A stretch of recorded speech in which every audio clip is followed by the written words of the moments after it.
إن الحمد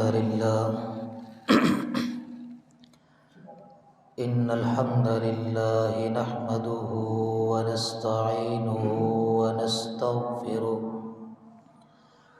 ونعوذ بالله من شرور أنفسنا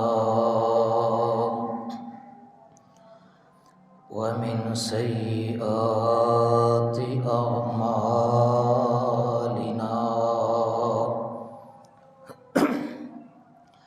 من يهده الله فلا مضل له ومن يضلل فلا هادي له ونشهد أن لا إله إلا الله وحده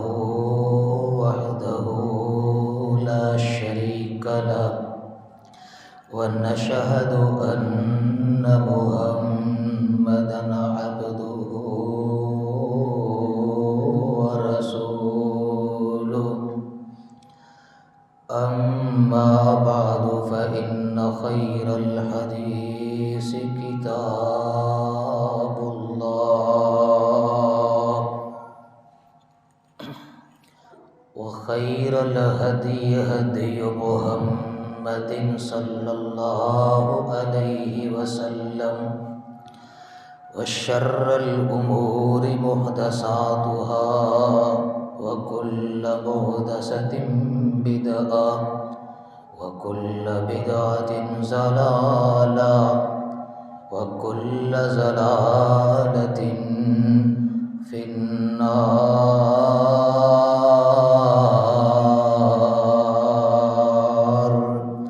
يا أيها الذين آمنوا اتقوا الله وقولوا قولا سديدا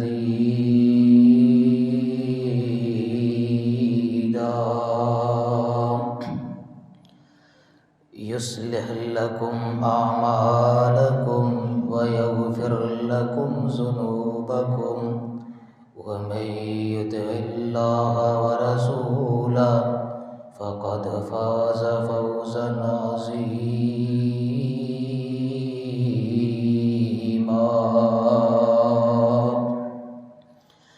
يا أيها الذين آمنوا اتقوا الله حق تقاته ولا تموتن إلا وأنتم مسلمون.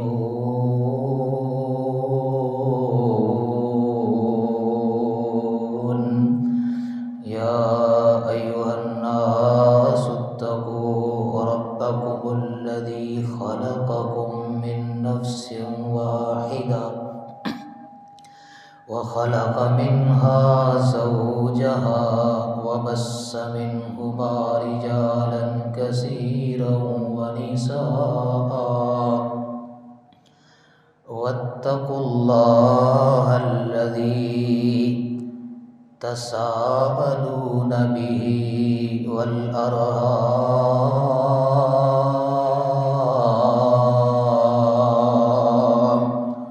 إن الله كان عليكم رقيبا.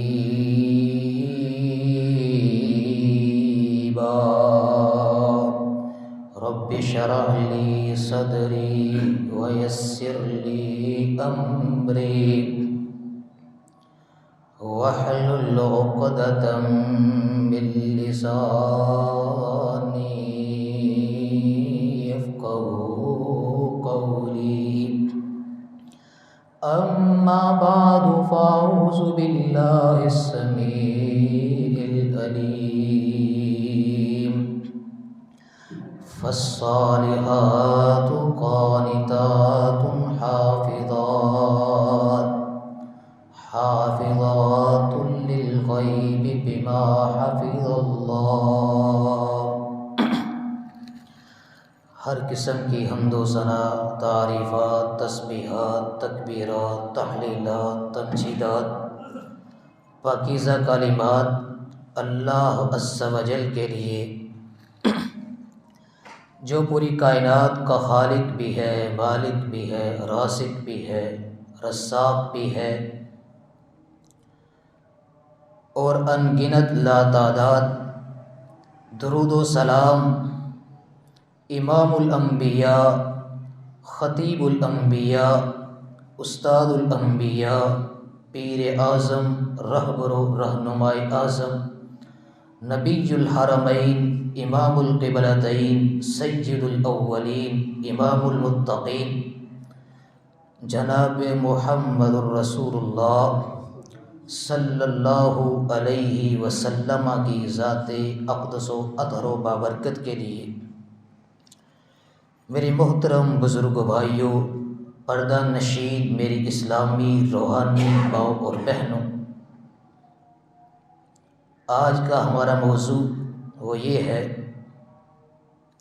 کہ چار دیواری کے اندر رہنے والی، ایک گھر میں رہنے والی ہماری مائیں، ہماری بہنیں، ہماری بیٹیاں، ہماری بچیاں، ان کی اپنے شوہر کے حوالے سے ذمہ داریاں کیا کیا ہیں، کون کون سی ذمہ داریاں ہیں۔ سامعین محترم، قرآن مجید، فرقان حمید، اس کا اگر مطالعہ کریں، اس کے ساتھ اگر ہم اٹیچ ہو جائیں تو سب سے پہلے ہمیں اللہ رب العالمین کی طرف سے یہ سعادت ملتی ہے، یہ خوشی ملتی ہے کہ اللہ نے ہمیں اپنے دین کے لیے چنا ہے۔ میرے محترم بزرگوں، بھائیوں، اس کا مطلب یہ نہیں کہ یہ موضوع میری ماؤں بہنوں کے لیے ہے۔ جتنے میرے بھائی یہاں پہ تشریف فرما ہیں، بزرگ تشریف فرما ہیں، میں سمجھتا ہوں اگر ہم توجہ سے بیٹھیں، بیدار ہو کے بیٹھیں، تو ان سے زیادہ فائدہ ہمیں ہو سکتا ہے۔ ہم گھر بار والے ہیں، ہمارے رشتہ دار ہیں، ہم سوسائٹی میں رہتے ہیں، دنیا میں رہتے ہیں، تو ہمیں بھی اس طرح کے مسائل سمجھنے کی ضرورت ہے۔ میرے محترم بزرگوں، بھائیوں، ایک عورت جو ہے، خواتین، عورتیں اپنے خاوند کے حوالے سے دین اسلام کے اندر ان کی ذمہ داریاں کیا کیا ہیں، وہ آج ہم سمجھیں گے۔ جہیز دینا جائز یا ناجائز، اس کو اٹھا کے ایک سائڈ پہ کر دیں۔ ہم جہیز کیوں دیتے ہیں؟ اپنی بچیوں کو الماریاں دیتے ہیں، اچھا فرنیچر دیتے ہیں، اچھا داماد، خوبصورت داماد، ساری زندگی اس کے لیے ہم صرف کر دیتے ہیں کہ ہماری بچی کا، ہماری بیٹی کا، ہماری بہن کا مستقبل بن جائے، اس کی زندگی بن جائے۔ تو میرے پیارے بھائیوں، یہ ساری کی ساری چیزیں یہ دنیا کے ساتھ تعلق رکھتی ہیں، لیکن ایک اہم ترین چیز جو ہم لوگوں کو، اپنی بہنوں کو، بیٹیوں کو، ماؤں اور بہنوں کو جو لازمی اور ضروری طور پر دینی چاہیے، وہ دین کی تعلیمات ہیں، دین کی رہنمائی ہے، جو ہم دیتے نہیں۔ تو میرے محترم بزرگوں، بھائیوں، میں شروع میں ہی عرض کر دیتا ہوں، تمام بھائی، میری مائیں اور بہنیں الرٹ ہو کے، بیدار ہو کے، نیند کے غلبے سے نکل کے ایک ایک لفظ پہ توجہ کریں کہ ہم نے کیا سمجھنا ہے، کیا سیکھنا ہے، کیا سننا ہے۔ تو میں کوشش کروں گا کہ زیادہ سے زیادہ احادیث کو ٹچ کروں، حدیث کو بیان کروں۔ تو میرے محترم بزرگوں، بھائیوں، آئے ہم چلتے ہیں کہ ایک عورت کی ذمہ داری اپنے گھر کے اندر اپنے شوہر کے حوالے سے کون کون سی ہے اور کیا کیا ہے۔ میرے پیغمبر نبی کریم صلی اللہ علیہ وسلم کی زندگی کا ایک بڑا پیارا واقعہ ہے۔ انس بن مالک صحابی رسول ہیں رضی اللہ تعالی عنہ، وہ فرماتے ہیں، یہ حدیث صحیح کتاب الجامع 7725 نمبر پر آتی ہے، مسند احمد بن حنبل میں بھی آتی ہے۔ بڑے عظیم الشان صحابی رسول انس بن مالک فرماتے ہیں، کان اہل بیت من الانصار، بستی مدینہ کی تھی، برادری انصار کی تھی، ایک گھرانہ تھا ذمہ دار، کان لہ جمل، انہوں نے ایک بڑا خوبصورت اونٹ اور بڑا طاقتور اونٹ رکھا ہوا تھا۔ ایک دن وہ اللہ کے نبی صلی اللہ علیہ وسلم کے پاس آئے، بڑے پریشان تھے۔ اللہ کے نبی، کان لنا جمل، ہمارے پاس ایک اونٹ ہے اور اس نے ہمیں بہت پریشان کیا ہوا ہے۔ ہمارا مقصد تو یہ تھا اس کو رکھنے کا کہ اس اونٹ کے ساتھ ہم اپنی زمینوں کو پانی لگائیں، اس اونٹ کے ذریعے کنویں وغیرہ کا جو پانی ہے، مشکیزوں کا پانی لاد کے اپنی فصلوں میں گراتے تھے۔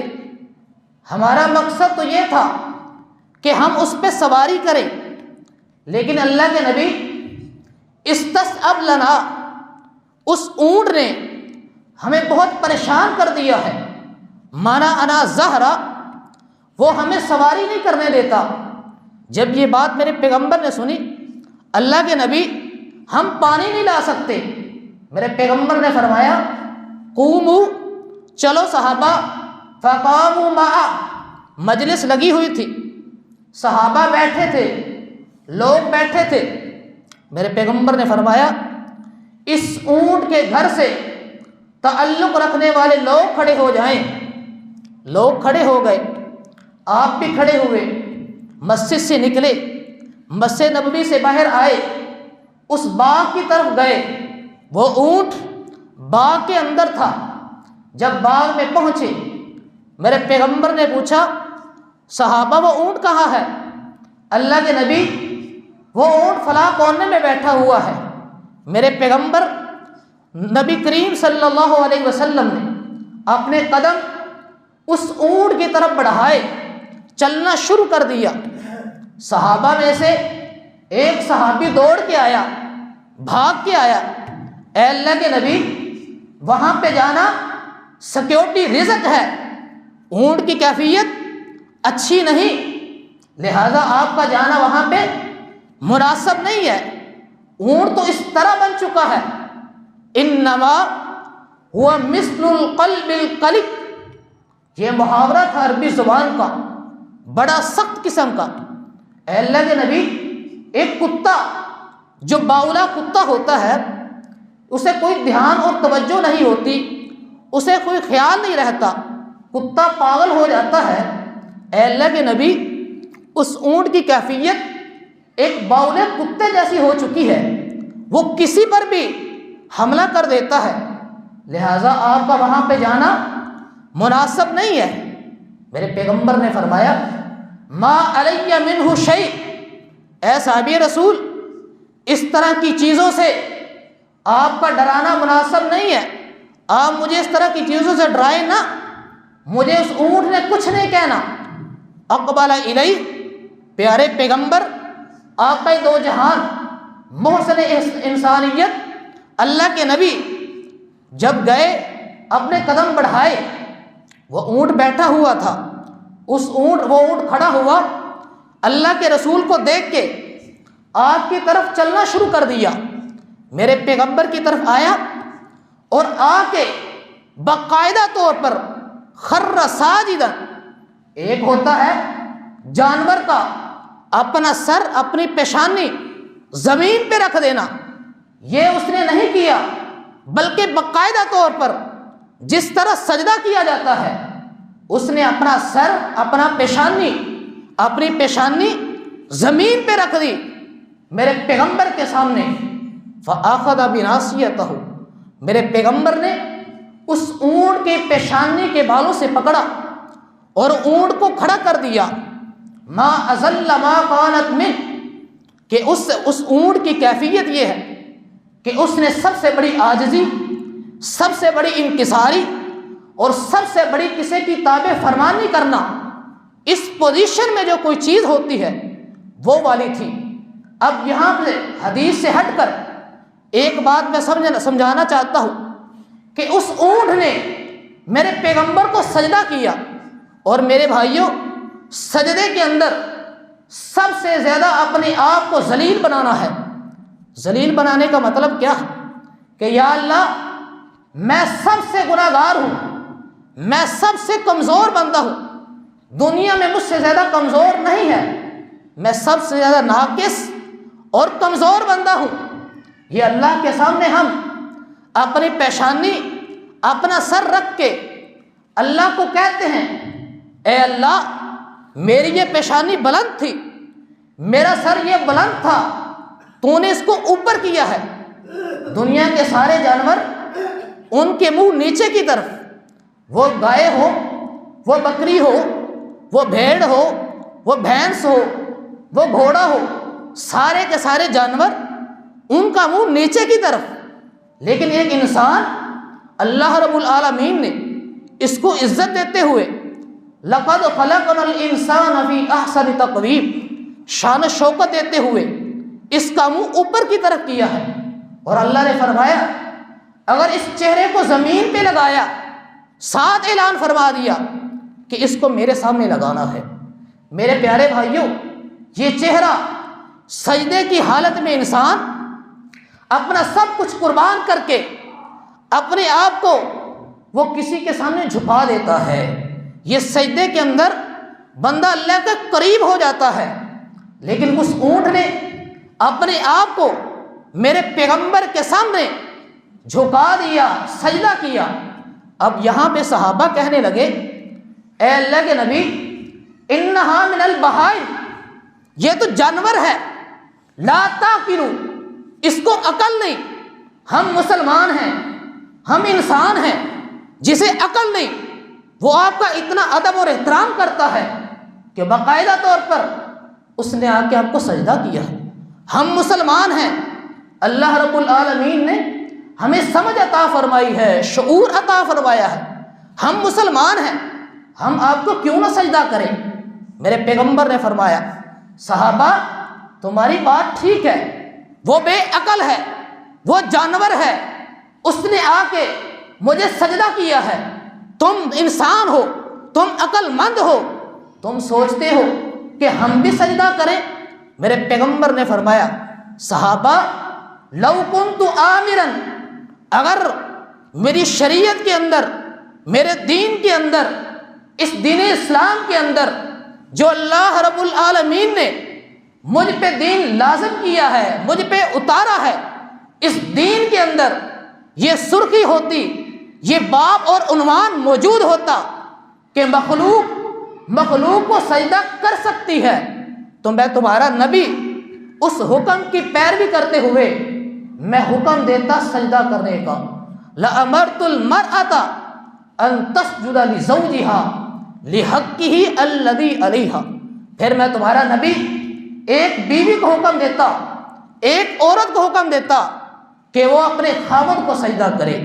یہ سجدے کا حق صرف میرے رب کے لیے ہے، اس کے علاوہ سجدہ کسی کو جائز نہیں۔ میرے پیارے بھائیوں یہ سجدہ اتنی عظیم عبادت ہے کہ جب بندہ اپنا سر سجدے میں رکھتا ہے اللہ رب العالمین کے قریب ہو جاتا ہے۔ سب سے زیادہ بندہ سجدے کے اندر اللہ کے قریب ہوتا ہے۔ صحیح مسلم کی حدیث میرے پیغمبر نے فرمایا لوگوں فاجتہدوا من الدعاء، اس سجدے کی حالت میں سجدے کے اندر اللہ سے زیادہ دعائیں کیا کرو، اللہ دعائیں قبول کرتا ہے، اور سب سے زیادہ قریب بندہ سجدے کی حالت میں ہوتا ہے۔ اور جس بندے کو اللہ یہ نعمت عطا کر دے، اپنے سامنے جھکا دے، سجدہ نصیب ہو جائے، اس کو چاہیے کہ وہ اللہ رب العالمین سے دعائیں کرے۔ یہ تو دعا ہے سبحان ربی الاعلی اللہم اغفر لی، اس کے ساتھ ساتھ اور دعائیں کرے۔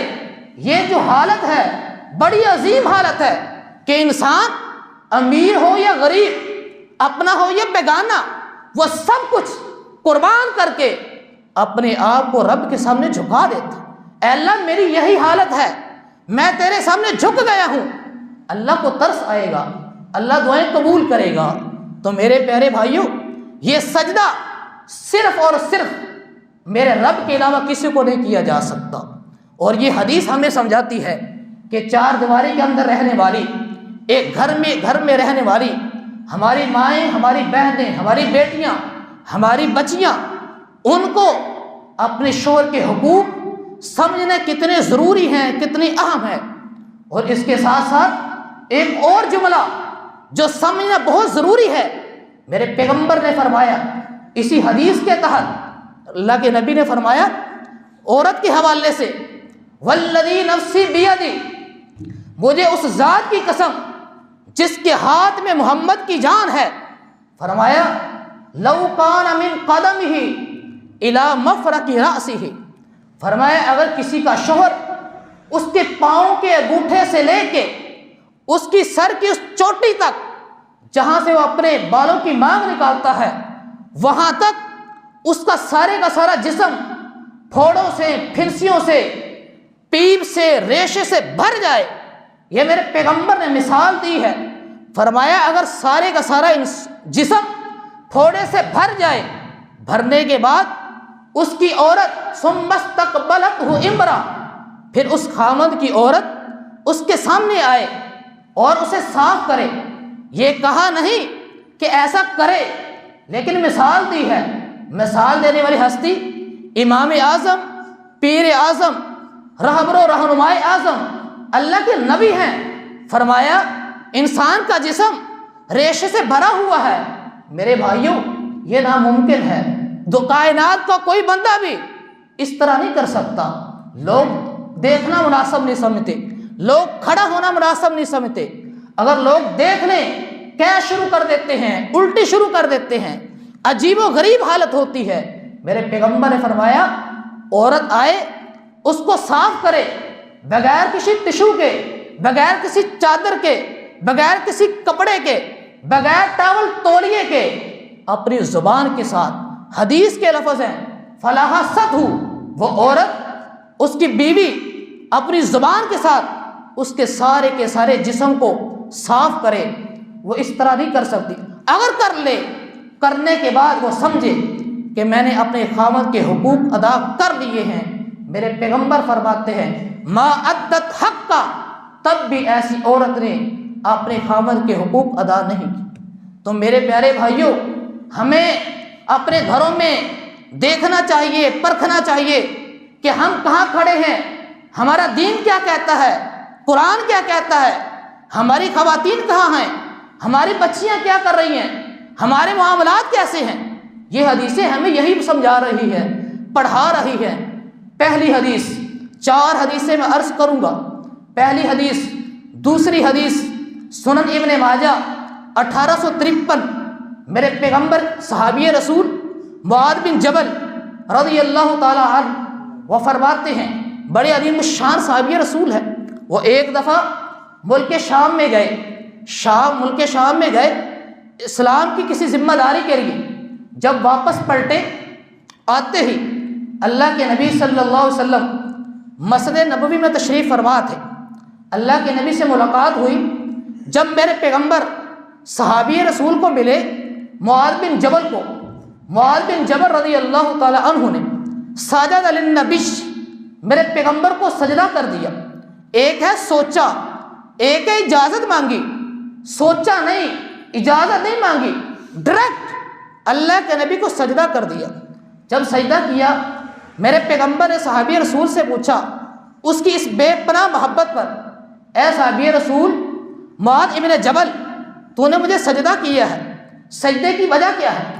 اے اللہ کے نبی، ملک شام کا منظر دیکھا ہے، میں نے وہاں کے لوگوں کو دیکھا ہے کہ یسجدون لأساقفتہم وبطارقتہم، وہ اپنے عہدیداروں کو، حکومتی عہدیداروں کو، سرداروں کو، بادشاہوں کو وہ سجدہ کرتے ہیں۔ اے اللہ کے نبی، وہ بڑے سردار ہوں گے، وہ بڑے حکمران ہوں گے، وہ بڑے بادشاہ ہوں گے، وہ بڑے پروٹوکول والے ہوں گے، لیکن میرے نبی کی عزت سے بڑھ کر کسی کی عزت نہیں، میرے نبی کی شان سے بڑھ کر کسی کی شان نہیں۔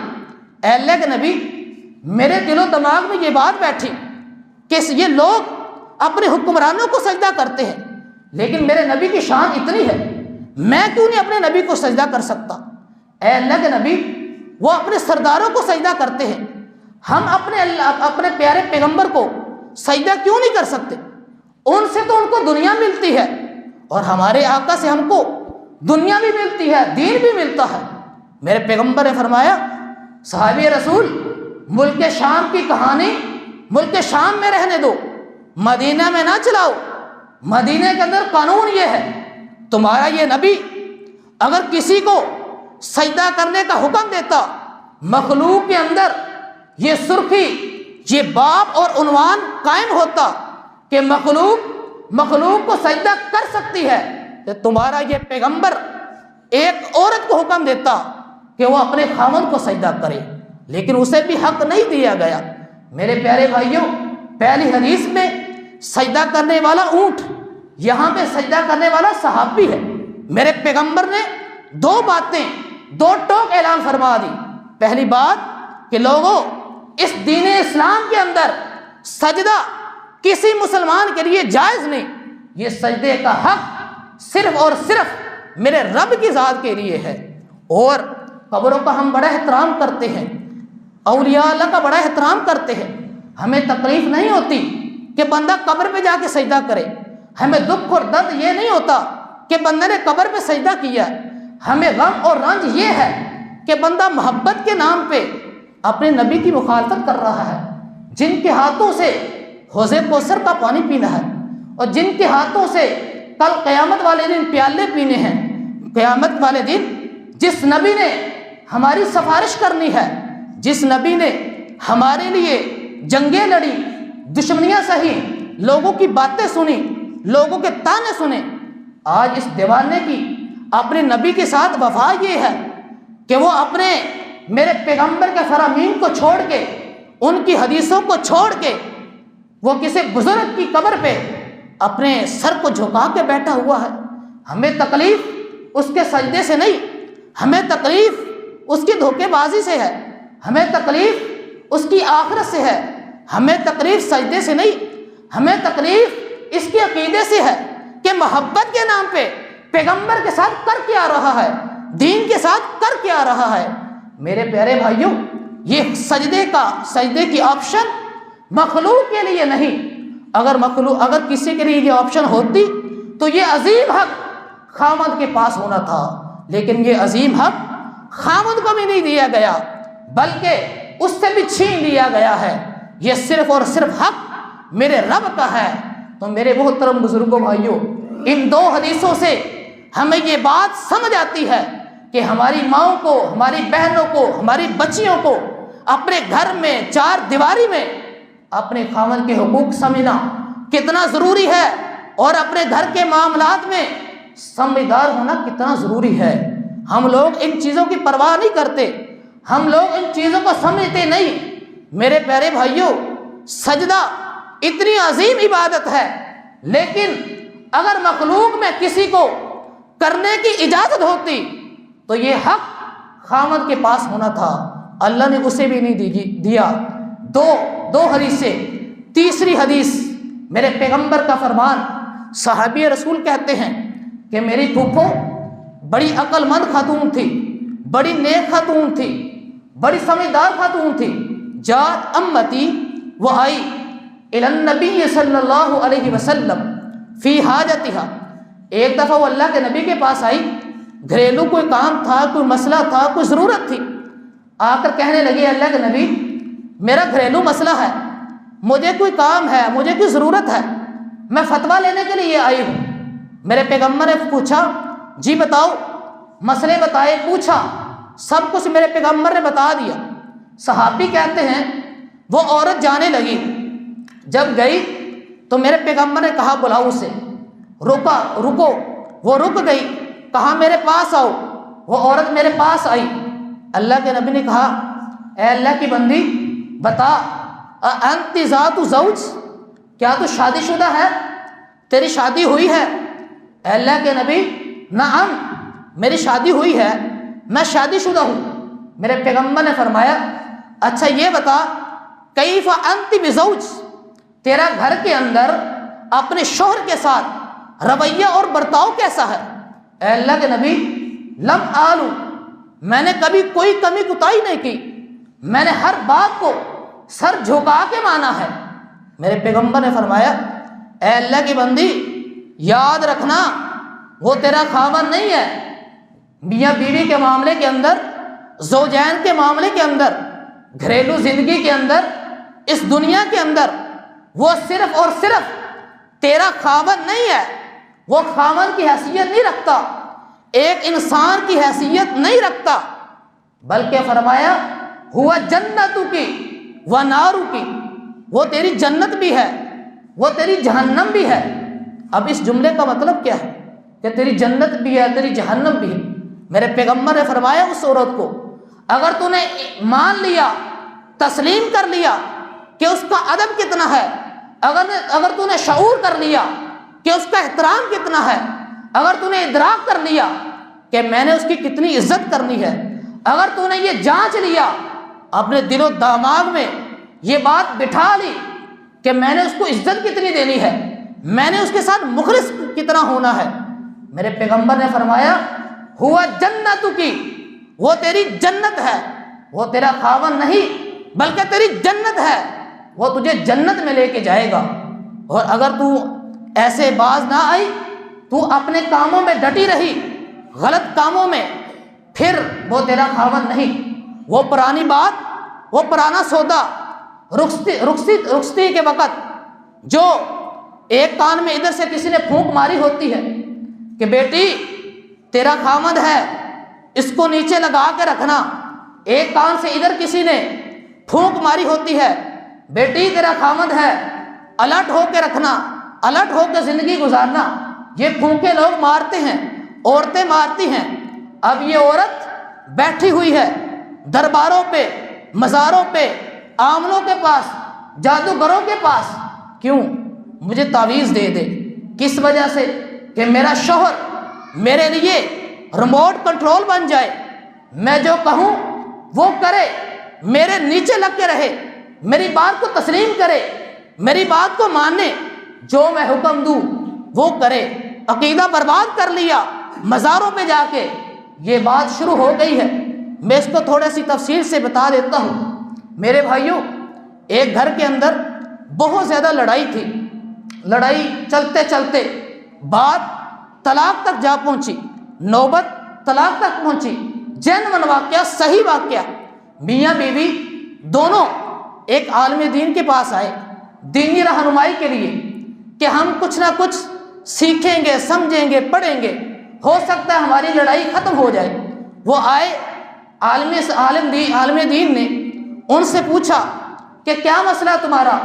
انہوں نے بتایا یہ مسئلہ ہے۔ بات چلتے چلتے خاوند تک پہنچ گئی، خاوند بھی آیا ہوا تھا، کہنے لگا قاری صاحب کہ میرے گھر کے معاملے میں اور بھی مسائل ہیں، لیکن جب میں رات کو سوتا ہوں، سوتے وقت مجھے ایک خواب آتا ہے، اور اکثر آتا ہے اور ڈراؤنا آتا ہے کہ میں جس چارپائی پہ سوتا ہوں، جس بیڈ کے اوپر سوتا ہوں، اس چارپائی کے نیچے، اس بیڈ کے نیچے مجھے بڑے بڑے سانپ نظر آتے ہیں اور مجھے ڈراتے ہیں۔ اس عالم صاحب نے کہا تم گھر جاؤ، گھر جا کے اپنا بیڈ اس کو اٹھاؤ، سائڈ پہ کر دو۔ جب گھر گئے، بیڈ کو اٹھایا تو بیڈ کے ہر پائے کے نیچے سے تعویذات نکلے اور برے تعویذ نکلے۔ عورت کو کہا سچ سچ بتاؤ کیا مسئلہ ہے؟ کہنے لگی میں نے یہ اس لیے کیا تھا کہ یہ میرے لیے ریموٹ کنٹرول بن جائے، میری بات مانے، میرے نیچے لگ جائے، میں اپنے شوہر پر اپنا زور، اپنی بات بنوانا چاہتی تھی، اس لیے کیا۔ اور میرے بھائیوں، جب ان تعویذوں کو کھولا گیا، اللہ کی عزت کی قسم، کسی تعویذ پر شیطان لکھا، کسی پہ ابلیس لکھا، کسی پہ نمرود لکھا، کسی پہ ابلیس، کسی پہ کیا، اور کسی پہ ڈائریکٹ میرے رب کو گالیاں لکھی ہوئی تھی۔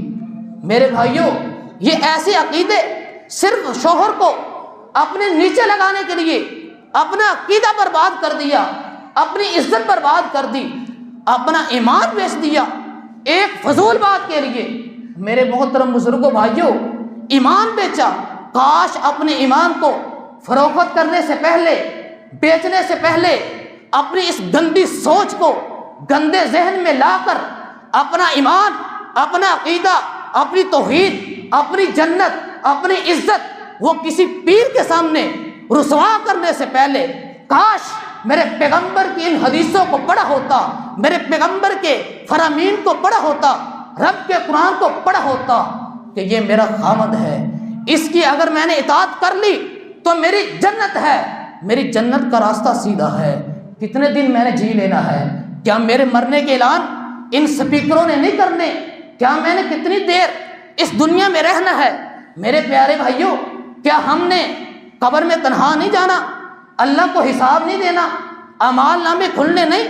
رب کے سامنے پیشی نہیں؟ ساری چیزوں کو بھول چکے ہیں۔ میرے محترم بزرگوں بھائیوں، بہنیں بھی سوچیں، بھائی بھی سوچیں، دنیا کی بیاریوں نہیں، دنیا کی باتیں اہم نہیں، دین اہم ہے، لوگوں کے تانے اہم نہیں، پیغمبر کی سنت اہم ہے، لوگوں کے فلسفے اہم نہیں، پیغمبر کی حدیث اہم ہے، لوگوں کی باتوں کی کوئی قیمت نہیں، پیغمبر کا قرآن، پیغمبر کا دین اہم ہے۔ میرے محترم بزرگوں بھائیوں، ہم سب کچھ، دین بھی، عقیدہ بھی، توحید بھی، عزت بھی، وہ فقیروں کے پاس، بابوں کے پاس، بزرگوں کے پاس ضائع کر لیتے ہیں، صرف اس لیے کہ ہم اپنے شوہر کو اپنے نیچے لگا کے رکھیں۔ میرے محترم بزرگوں بھائیوں، یہ اصلاح کب ہوگی؟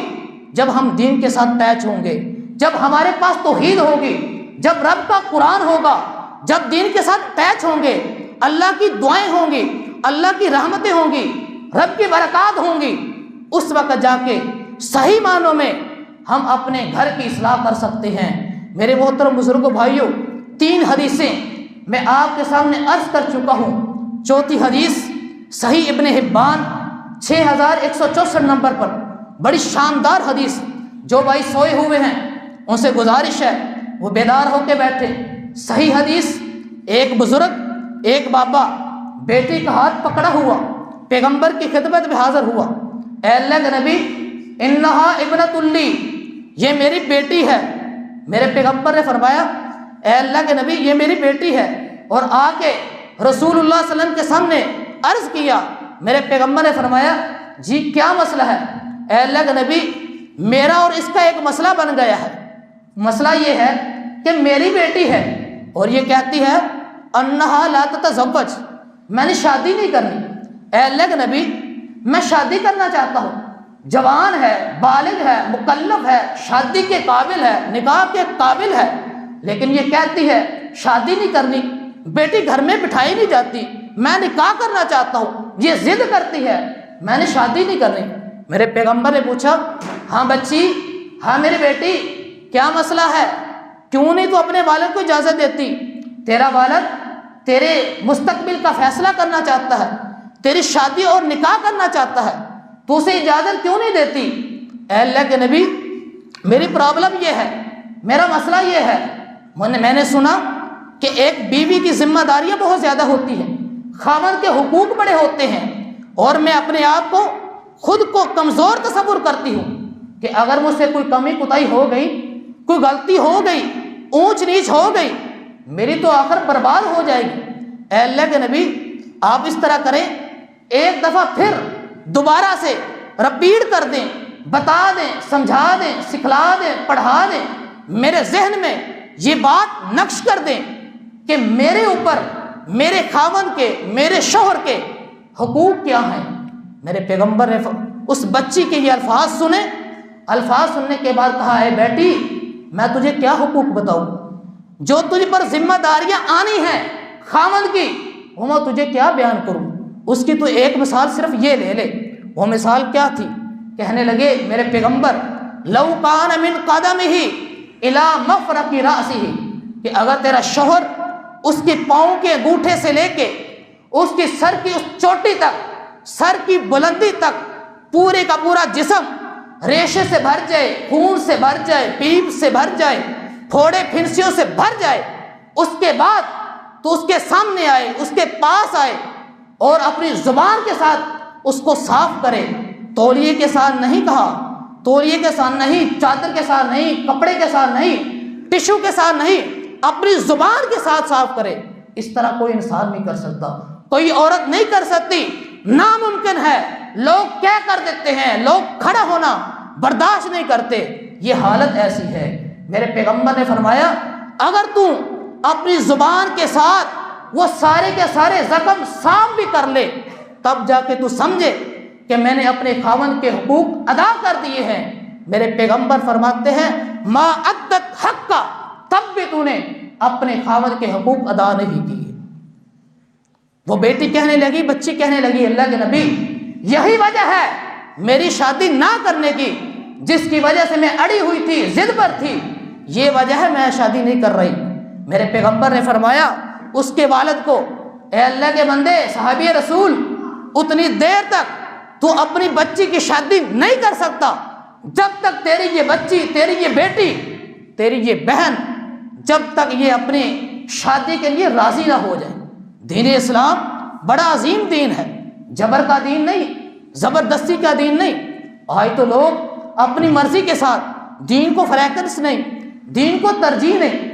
عام لوگ، خاص لوگ، سارے بڑے بڑے دیندار لوگ جن کو ترجیح دینی چاہیے، میرے پیارے بھائیوں، بڑے بڑے دیندار لوگ، مسجد کے سیکٹری، مسجد کے امام، مسجد کے مفتی، مسجد کے خزانچی، بڑے بڑے، یعنی پانچوں نمازیں صف اول میں، سروں پہ ٹوپیاں، ہاتھوں میں تسبیحاں پکڑے ہوئے ذکر اذکار کرتے رہتے ہیں، اور جب بات آتی ہے بیٹی کے رشتے کی تو انہیں داماد دین کی بنیاد پر نہیں چاہیے، داماد چاہیے کوٹھی کی بنیاد پہ، داماد چاہیے کاروبار کی بنیاد پہ، داماد چاہیے عہدے کی بنیاد پہ۔ وہ عہدہ اچھے طریقے سے ہو، غلط طریقے سے ہو، وہ کرپشن والا ہو، وہ غیر کرپشن والا ہو، وہ جس طرح کا مرضی ہو، دین کو ترجیح نہیں، دین کو فریکرس نہیں، دین کو سپورٹ نہیں، دنیا داری کو اپنایا ہے، سب سے آگے رکھا ہے تو دنیا داری کو رکھا ہے۔ سارے لوگ اس میں موجود ہیں۔ تو میرے پیارے بھائیوں، یہ بھی فیکٹر ہوتے ہیں، یہ بھی وجوہات ہوتی ہیں، یہ بھی وجوہات ہوتی ہیں جو ہمارے گھروں کو برباد کرتی ہیں کہ ہم دین سے دوری اختیار کرتے ہیں، اللہ کے قرآن سے دوری ہے، پیغمبر کے فرمان سے دوری ہے۔ جب اس طرح کے اثرات ہوں گے، اس طرح کے رویے ہوں گے، ہمارے اس طرح کے ذہن ہوں گے، تب ہمارے گھر برباد ہوں گے۔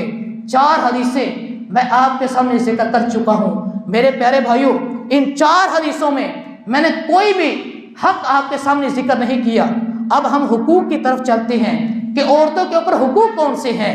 میرے نبی پر، نبی الحرمین، امام القبلتین، سید الاولین، نبی کریم صلی اللہ علیہ وسلم پر اترنے والا قرآن سب سے پہلا بیویوں کو جو حق سکھاتا ہے وہ کیا ہے؟ حافظات للغیب بما حافظ اللہ، کہ وہ اس کی آبرو، اس کی عزت، اس کی عصمت، اس کی پہرے دار ہو، نگہبان ہو، محافظ ہو۔ آپ گھر میں موجود ہیں، آپ گھر میں موجود نہیں، وہ سب سے زیادہ آپ کی غیر موجودگی میں بھی آپ کی عزت کی، آپ کی آبرو کی پہرے دار ہو، چوکی دار ہو۔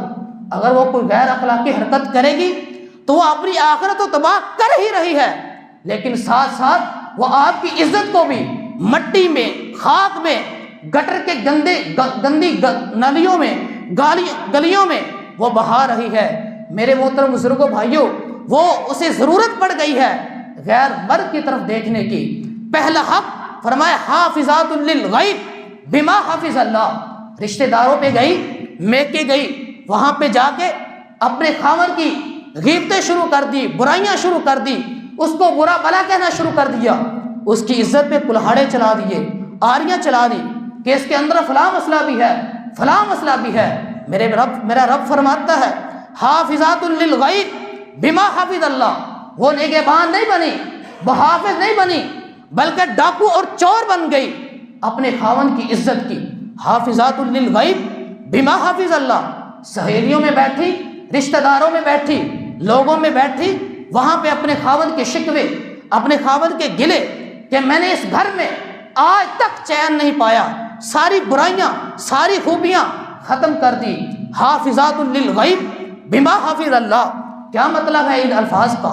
کہ سب سے پہلے وہ اپنے خاوند کے اخلاق، اپنے خاوند کے کردار، اپنے خاوند کی عزت، اپنے خاوند کی ناموس، اپنے خاوند کی عصمت، اپنے بچوں کی عزت، اپنے گھر کی عزت، چار دیواری، سب سے زیادہ اس کی چوکیدار ہو، پہرے دار ہو۔ کوئی بھی بندہ، مرد ہو یا عورت، اپنا ہو یا بیگانہ، سجن ہو یا دشمن، کوئی بھی اگر اس کے شوہر کی عزت پر حملہ کرے، سب سے پہلے میری یہ بہن اول نمبر پر فوجی بن کے کھڑی ہو جائے کہ نہیں، میرا یہ خاوند ہے، میرے لیے یہ سارا دن دھوپ میں اپنے سر کے اوپر اینٹیں اٹھاتا ہے، میرا خاوند ہے، لہذا اس کے خلاف نہ میں بات سنوں گی، نہ کروں گی، نہ کرنے دوں گی۔ پہلا حق یہ ہے حافظات للغیب بما حافظ اللہ، کہ عورت اپنے خاوند کی عزت کی سب سے زیادہ محافظ اور سب سے بڑی چوکیدار ہو۔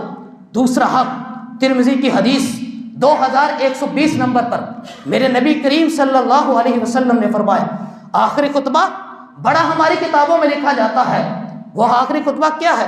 نبی کریم صلی اللہ علیہ وسلم نے آخری خطبہ حجۃ الوداع کے موقع پہ دیا۔ کسی گورے کو کالے پر، کالے کو گورے پر کوئی فضیلت نہیں، فضیلت تقویٰ کی بنیاد پر ہے، فضیلت صرف تقویٰ کی بنیاد پر ہے۔ لیکن اس کی آخری بات، اس خطبے کی، اس تقریر کی آخری بات بھی لوگوں کو بتانی چاہیے۔ وہ بات کیا ہے؟ وہ بات یہ ہے کہ ایک عورت کو اپنے خاوند کے مال، اپنے خاوند کے مال کی سب سے بڑی چوکیدار ہو، محافظ ہو۔ میرے پیغمبر نے فرمایا، لا تصدق امرأۃ، کوئی بھی عورت صدقہ نہ کرے، مال خرچ نہ کرے، نہ غلط طریقے سے لے، نہ غلط طریقے سے کمائے، نہ غلط طریقے سے خرچ کرے، امرأۃ الا باذنھا، اپنے شوہر کی اجازت کے بغیر وہ کچھ بھی نہیں کر سکتی۔ آج اپنے معاشرے میں دیکھیں، اپنے گھروں میں دیکھیں، ساری کی ساری حکمرانی وہ عورت کے پاس آ چکی ہے، اور خاوند کو، شوہر کو سائڈ میں بٹھایا گیا ہے کہ اس کا ذہنی توازن وہ درست نہیں، اس کو زیادہ پتہ نہیں، جو کام میں کر سکتی ہوں اس سے نہیں ہو سکتا، اس کو بٹھا دیا سائڈ پہ۔ ساری کی ساری حکومت عورت کے پاس آ چکی ہے۔ میرے پیغمبر نے فرمایا، لا تصدق امرا، کوئی بھی عورت اپنے خاوند کے مال سے، اپنے خاوند کی دولت سے کچھ بھی خرچ نہیں کر سکتی۔ یہ قانون بنا دیا میرے پیغمبر نے۔ تیسرا حق، اس کو سمجھنے کے لیے ایک کیس ہے جس کو سمجھنا ضروری ہے۔ ایک کیس میرے نبی کریم صلی اللہ علیہ وسلم کے پاس آیا۔ صحابی رسول صفوان بن معطل السلمی رضی اللہ تعالی عنہ ہے، میرے نبی کے پاس آئے ملنے کے لیے، زیارت کے لیے۔ صحابہ بیٹھے ہیں، مجلس لگی ہوئی تھی، یہ بھی بیٹھے۔ اللہ کے نبی صحابہ کو دین کی بات سکھا رہے تھے، سمجھا رہے تھے، پڑھا رہے تھے۔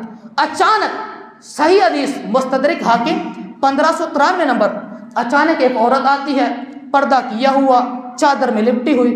اللہ کے نبی، میری زندگی تباہ ہو گئی، میرے معاملات بگڑ رہے ہیں، گھریلو زندگی خراب ہو گئی ہے۔ اللہ کے نبی، اے اللہ کے نبی، میں چند مسئلے پوچھنا چاہتی ہوں۔ میرے پیغمبر نے فرمایا، جی پوچھو، کیا مسئلہ ہے؟ اے اللہ کے نبی، میرا پہلا مسئلہ یہ ہے، ان زوجی، میرے خاوند کا نام صفوان بن معطل السلمی رضی اللہ تعالی عنہ ہے۔ پہلا مسئلہ یہ ہے، لا یصلی الفجر، وہ فجر کی نماز میں سستی کرتا ہے۔ دوسرا مسئلہ، یضربنی، وہ مجھے مارتا بھی ہے، تشدد کرتا ہے، زیادہ تو نہیں مارتا لیکن ہلکا پھلکا ضرور مارتا ہے۔ تیسری شکایت کی، اے اللہ کے نبی، انا اصوم ویفطرنی، میں دن کو روزہ رکھتی ہوں، یہ زبردستی افطار کروا دیتا ہے، زبردستی تڑوا دیتا ہے۔ اس کیس کے اندر میرے پیغمبر نے 3 قانون لوگوں کے دیے جو گھریلو زندگی کے لیے، میاں بیوی کے لیے، زوجین کے لیے بہترین قانون کی حیثیت رکھتے ہیں۔ میرے جیسا کوئی طالب علم ہوتا، ہم جیسا کوئی اپنے آپ کو مفتی بنا کے بیٹھا ہوتا، سب سے پہلے اس نے اس خاوند پر کفر کے فتوے لگانے تھے کہ نعوذ باللہ من ذالک، عبادت پہ تشدد، عبادت پہ ظلم۔ لیکن یہ کیس میرے نبی کے پاس گیا تھا۔ اس عورت نے کیا کہا تھا، اے اللہ کے نبی، میں رات کو نفلی عبادت کرتی ہوں، تہجد پڑھتی ہوں، دن کو روزہ رکھتی ہوں، جس کی وجہ سے یہ مجھے مارتا ہے۔ لیکن میرے پیغمبر نے کہا، جی صفوان ہے، اللہ کے نبی میں یہاں ہوں۔ یہاں سے یہ بات بھی سمجھ آئی کہ یک طرفہ انسان کی رائے، انسان کی سوچ نہیں ہونی چاہیے، کراس کاؤنٹر، دونوں طرف سے کیس کو سنیں، بات کو سنیں، لوگوں کے موقف کو سنیں، لوگوں کے مشورے کو سنیں، پھر اپنی رائے دیں۔ یہ میرے پیغمبر کا طریقہ ہے۔ فرمایا جی صفوان ہے، اللہ کے نبی میں یہاں پہ ہوں، جی اس صفائی میں کچھ کہنا چاہتے ہو؟ اللہ کے نبی جی بالکل کہنا چاہتا ہوں، جی بتاؤ۔ اللہ کے نبی، اس عورت نے پہلی بات کی ہے کہ میری فجر کی نماز میں سستی ہوتی، یہ جتنے صحابہ بیٹھے ہیں، کثیر تعداد میں صحابہ بیٹھے، سب سے پوچھ لیں میرا روزگار کیا ہے۔ الناس یعرفون، یہ سب کے سب صحابہ مجھے جانتے ہیں، نحن ذات، ہم کس چیز کے اندر موجود ہیں۔ ہمارا کام ایسا ہے کہ رات کو سونا تاخیر سے ہوتا ہے، اور رات آدھی رات سے زیادہ وقت گزر جاتا ہے، جس کی وجہ سے کبھی کبھی اٹھنے میں تاخیر ہو جاتی ہے، دیر ہو جاتی ہے، روزانہ فجر کی نماز میں سستی نہیں ہوتی۔ اللہ کے نبی پہلی بات۔ دوسری بات اس عورت نے کی ہے، مجھے مارتا ہے، یہ میری بیوی ہے، آپ کے سامنے کھڑی ہے، اس سے پوچھو میری مارنے کی وجہ کیا ہے۔ اللہ کے نبی عشاء کی نماز پڑھتی ہے، وضو کرتی ہے، نفل پڑھنا شروع کر دیتی ہے، اتنی لمبی صورتیں پڑھتی، نفلوں میں اتنا زیادہ قرآن پڑھتی ہے۔ اللہ کے نبی رات ختم ہو جاتی ہے، اس کی نماز ختم نہیں ہوتی۔ میں اس کا شوہر ہوں، میں ایک اس کا خاوند ہوں، میری اس سے خواہشیں ہیں، میری اس سے ضروریات ہوتی ہیں۔ اللہ کے نبی اس عورت کو میں نے سمجھایا ہے، لیکن یہ عورت باز نہیں ہے، میں نے زبردستی پھر اس کو مارا ہے۔ اللہ کے نبی تیسری بات اس نے کی کہ میں روزہ رکھتی ہوں، میں نے اس کو کہا کہ رمضان المبارک کے روزے رکھا کرو، نفلی روزہ نہ رکھا کرو۔ اس عورت کو سمجھانے کے باوجود اس نے روزہ رکھا ہے۔ میں نے کہا کہ نفلی روزہ اس وقت رکھنا جب میں تجھے اجازت دوں، لیکن اس نے روزہ پھر رکھ لیا۔